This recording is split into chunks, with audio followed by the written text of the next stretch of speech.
You're listening to a 95BFM podcast. Last week, Donald Trump won the US election, securing his second term as president, and is now set to take office in January of next year. This now leaves many questions of what his second term as president will look like. In contrast to his 2016 presidency, there's now an ongoing war in Gaza, in which the US has had much influence. Many have been dissatisfied with the response to this by the Biden-Harris administration, and now wait to see what action Trump will take on the issue. There are also questions on what stance Trump will take on the ongoing war in Ukraine, in which the US has largely supported Ukraine. However, Trump undoubtedly has his own relationship with Russia. I spoke to geopolitical analyst at the University of Otago, Geoffrey Miller, about these questions and what we can expect to see under Trump's administration this time around.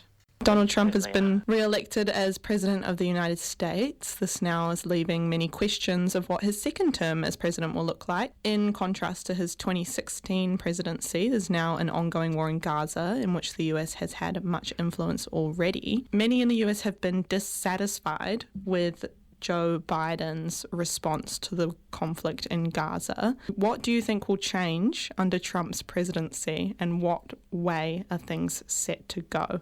Donald Trump very much has been the change candidate. That's very much the line that he runs on, and I think we can expect an awful lot of change. We won't see continuity, whether it's on Gaza, whether it's on Ukraine, whether it's on the Indo-Pacific. I think we will see quite a big break under Donald Trump. He has a different approach, a different style, different policies. The people around him are totally different from the people serving under the Joe Biden/Kamala Harris administration. So I think we'll see a lot of differences. Exactly what, though, it's still hard to know exactly how things will develop, and I think things are very much in flux. When it comes to Gaza and the Middle East, I think we are entering a different phase when it comes to Lebanon, when it comes to Gaza. Israel has made a huge amount of progress in its eyes in the war. It's killed off the top leadership of both Hamas and of Hezbollah in Lebanon, and they've made huge inroads into Gaza and into Lebanon itself. And of course, the death toll has been horrific when it comes to the number of people killed in Gaza. We're up to 43,000 people. We've seen, the huge destruction that's been caused in Gaza. I think there will be a sense in Israel that perhaps the time is right to stop and to accept a ceasefire proposal. So when it comes to Israel's war objectives, I think many of them have been met. The sticking point with the ceasefire in Gaza is very much over the terms of the ceasefire, not over the need for a ceasefire itself, actually, on both sides. Israel wants to control the border with Egypt, and it also doesn't want to sign up to necessarily a permanent ceasefire. It wants to reserve the right, in other words, to continue the war if Hamas regroups. So there has to be some movement on those two factors, and some deal has to be done. Maybe Donald Trump can prompt that. I don't think Donald Trump wants to come into office in January to a big mess in the Middle East. He will be keen to have this sorted out in advance of his inauguration, and I think he's sending that message very much to Benjamin Netanyahu, who, despite reports, he doesn't always get on that well with. He didn't actually speak to Netanyahu for a number of years and was annoyed with him for various reasons over what happened back in 2020. So I think he will actually have a bit more leverage over Benjamin Netanyahu, and it's not going to be quite the tail leading the dog, as some might argue when it comes to Trump and Netanyahu in the United States and Israel. What you're saying is really, really interesting, because there has been some talk around fears that Trump could potentially push the war in Gaza further and potentially a full-scale war. But you're saying it's looking more likely that he's going to be pushing for a ceasefire in Gaza, correct? Look, there are different layers here. I think when it comes to Gaza and Lebanon, the calculus is very different to the overall picture in the Middle East. And when it comes to Iran, and when you zoom out a bit and look at the Middle East as a whole, Donald Trump took a very, very hardline stance on Iran and was very much in lockstep with Netanyahu initially. Remember, Donald Trump pulled out of the Iran nuclear deal back in 2018. He also recognised Jerusalem as the capital of Israel. So if you go back to Donald Trump's first term, he took that very strong position against Iran, what was called maximum pressure strategy on Iran. So while this initial phase of the war, when it comes to the October 7th war that began last year, this initial this phase or this element of the war, I think, will be coming to an initial conclusion. I say initial when it comes to Gaza, when it comes to Lebanon. But when it comes to this wider hostility with Iran, I think we are going to probably go back to what Donald Trump was doing back in 2018, 2019, 2020, and that's applying maximum pressure to Iran. And I think the worldview of Donald Trump and those who surround him is very much that Iran is the head of the snake here, and therefore you need to go for the head of the snake and apply maximum pressure on Iran and stop them developing nuclear weapons. And what about in terms of Ukraine? The US has obviously been vocal in its support of Ukraine, but Trump has his own connections with Russia as well. What do you think things will look like here?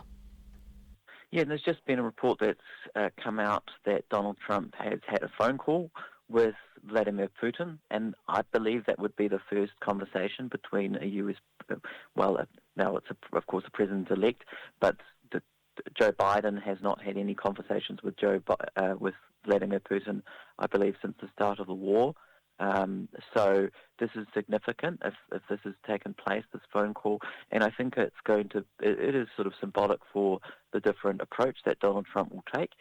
He will talk to everyone involved. He had a phone call with Volodymyr Zelensky, I think the day after he won the election last week, and on that call was also Elon Musk. So I think he will take quite a different approach. He's going to want to have this war ended. He said that openly. He said he would have the war ended in a day, even before he's in office. The war will be over, and I think we are heading towards an end in the war in Ukraine as well. We will be heading to the third-year anniversary of that war on February 24th, 2025, and wars just don't go on forever. They end either with a comprehensive victory for one side or they end with a negotiated settlement. I think we are heading for the latter, and it will involve some package of land.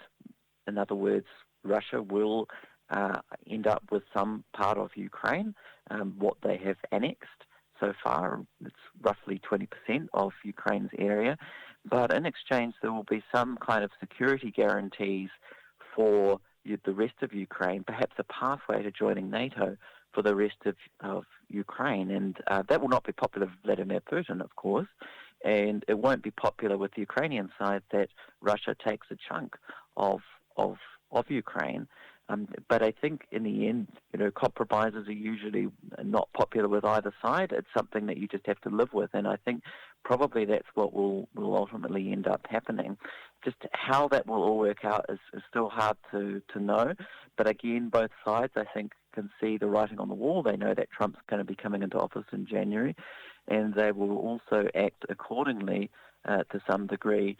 In the short term, that will actually probably incentivize Russia to step up its campaign against Ukraine, because the more land that they can take now, perhaps the better hand it gives it in negotiations if they commence once Donald Trump is in office. So we've seen the North Korean troops, around 10,000 North Korean troops have supposedly been sent to Russia, and maybe that's what's part of the strategy. And Russia has been making gains while the world has been focused on the US election. Russia has been making some gains in Ukraine.